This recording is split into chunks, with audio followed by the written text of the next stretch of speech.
Hi, I am Rama Mahalingam and we are going to do a short story, Gajar Halwa, written by Githa Hariharan, who is a renowned novelist and who has made substantial contributions to the Indian writings in English. Githa Hariharan was born in Coimbatore and educated in Mumbai and thereafter the United States. She now lives in Delhi. She has penned 3 novels, The Thousand Faces of Night in 1982, The Ghosts of Vasu Master 94, When Dreams Travel in 1999, and In Times of Siege in 2003. She has also written a popular book of short stories, The Art of Dying. Her most recent work is a collection of stories for young readers entitled The Winning Team. Her novels have been translated into a number of European and South Asian languages. She is a freelancer and writes a column for The Telegraph. Her stories are deceptively simple and she draws our attention to the ordinary people, the trials and the tribulations and the vicissitudes that they face in life. Her language is very simple, graceful and reader-friendly. The author, Githa Hariharan, has chosen the medium of short story for this theme and has brilliantly woven in setting, the conflict, the character, making the narrative very realistic and driving home the message in no uncertain terms.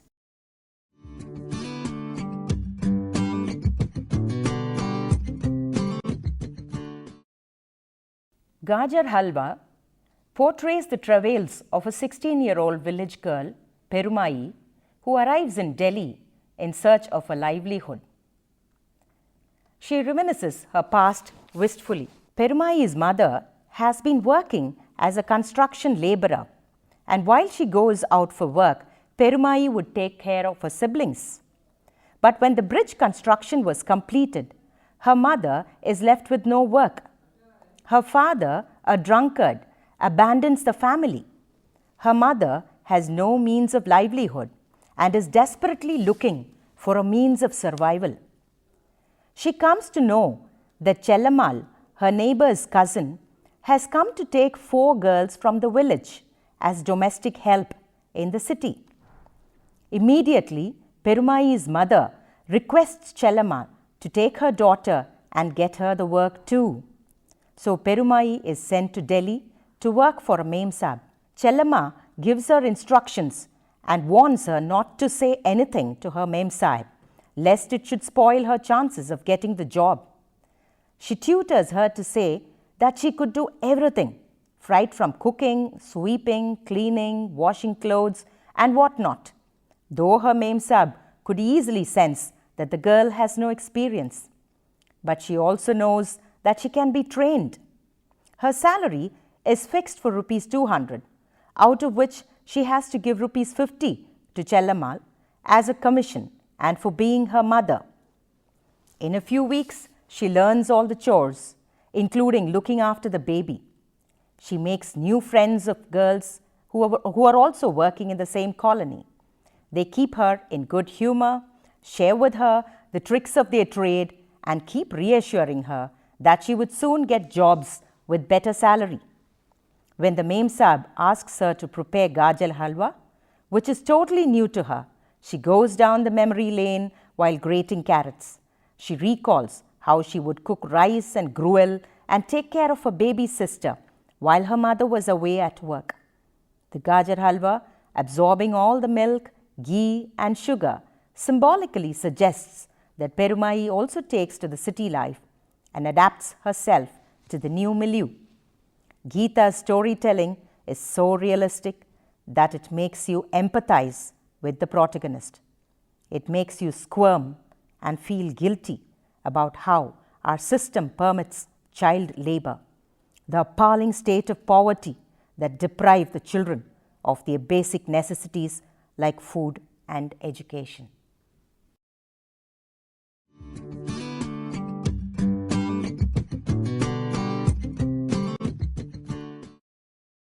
The story is not just about how a young girl learns the recipe of making the sweet Gajar Halwa, nor about her experience in Delhi. The author very casually draws your attention to the deep malaise that India suffers from, the problem of poverty, child labor, and illiteracy.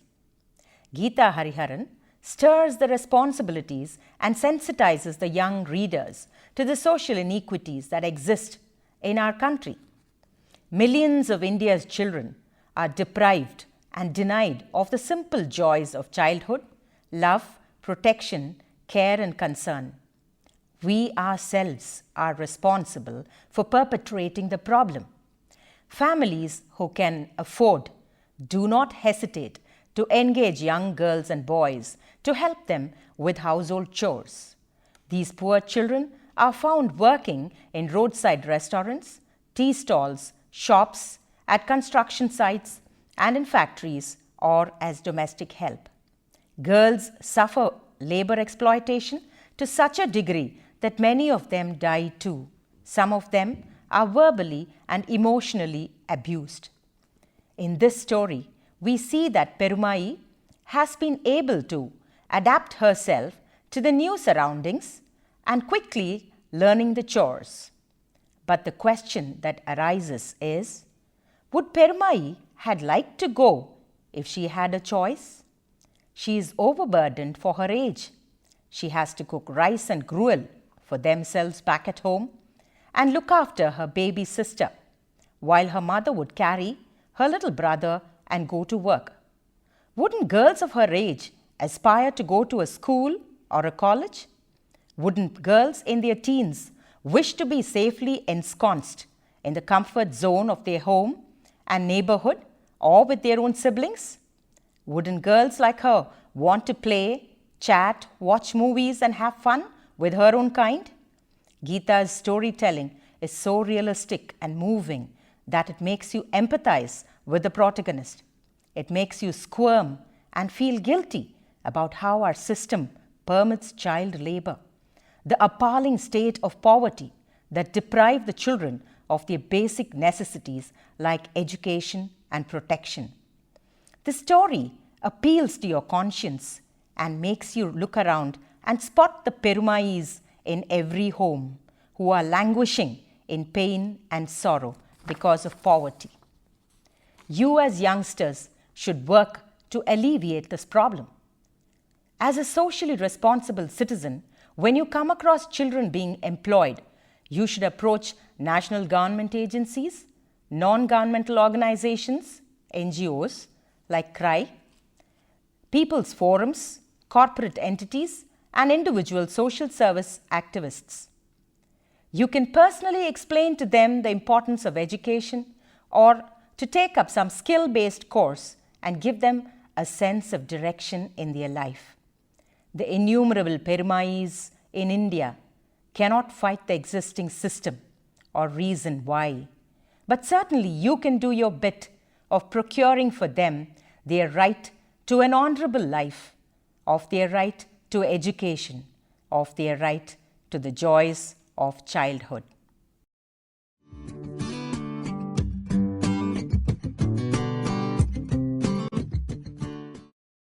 Now let's look at the objective of the story. The author Githa Hariharan wants to sensitize the young readers to the social inequities that exist in our society and the rampant child labor and the consequences. According to the UN study, about 150 million children in the age group of 5 to 14 are working in various industries in India. They are found working in the roadside restaurants, tea stalls and shops, at construction sites and in factories or as domestic help. Girls suffer labor exploitation to such a degree that many of them die too. A child worker becomes alienated from the rest of the family, has low self-esteem, and is likely to engage in self-destructive behavior. He or she is likely to have impaired psychological development and develop antisocial behavior, including lying and living with fear complex. Let us look at the case of Perumai. What would be the state of mind of a young girl like Perumai having to go as a domestic help to an unknown home? Imagine the alienation she would suffer, living with strangers at such a young age, deprived of her normal childhood, her familiar environs. Imagine the possibility of physical, emotional, and verbal abuse that the child would go through at that age.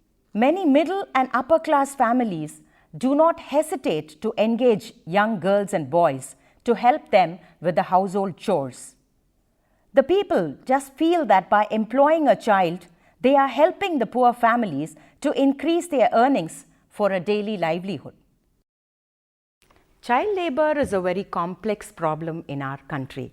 It is not as if people are not responsible and trying to do something about it. The government is trying its best to.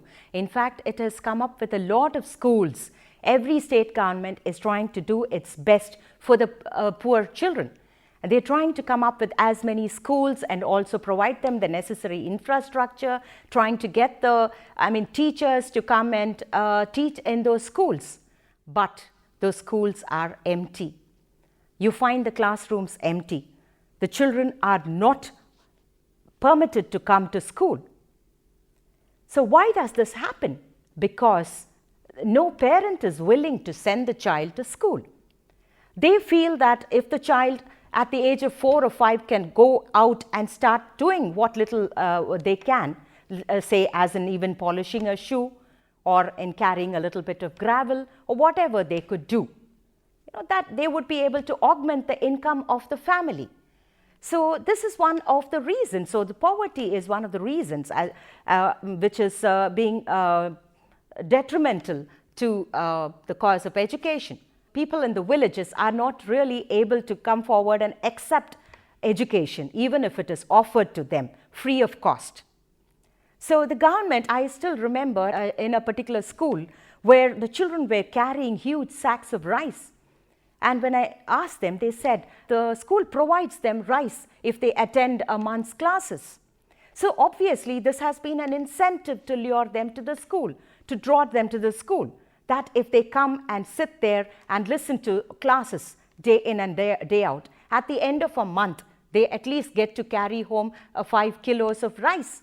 And this is perhaps, one reason why parents would permit them to go to the school. Otherwise, the parents would want them to just support them and take up some odd jobs which can provide for them. They cannot afford to let a child go to a school and then continue his or her education till the age of 16 and then look out for a job. You as youngsters can effectively resist child labor in any form. Whenever you come across in your homes or in your neighborhood little children working here and there and not going to school, you should definitely bring it to the People's Forum or some activists or approach the schools and see that they are admitted in schools and go through their education.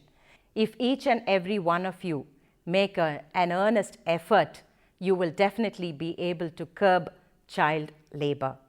It is for every one of you as responsible citizens to do your bit for the society, particularly the underprivileged children.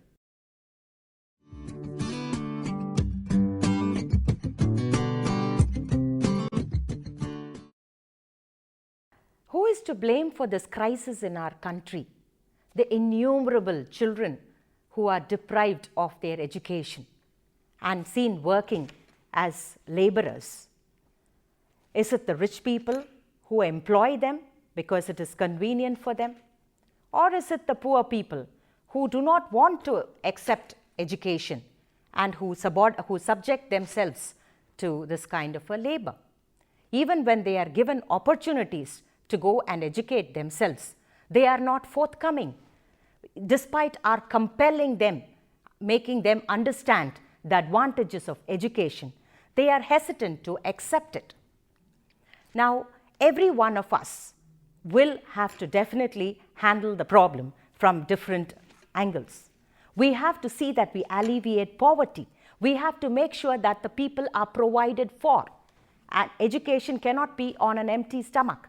They have to necessarily be provided for. They have to have the basic necessities of life like food, clothing and shelter. It is only then when the family has enough that they can actually think of permitting their children to be educated. Definitely, the government is doing its best. There are activists and many forums which are very forthcoming, and they are also coming forward to see that they encourage each and everyone, particularly the children in rural areas, to accept education and go through it. While we see Perumai adapting herself to her new surroundings and being so responsible and taking over as the provider for her family, the stark reality hits us that there is so much of injustice and there is such a divide between the haves and the have-nots and the suffering of the less privileged in our country. What are we as responsible citizens going to do for them? That is what Githa Hariharan draws our attention to in this story.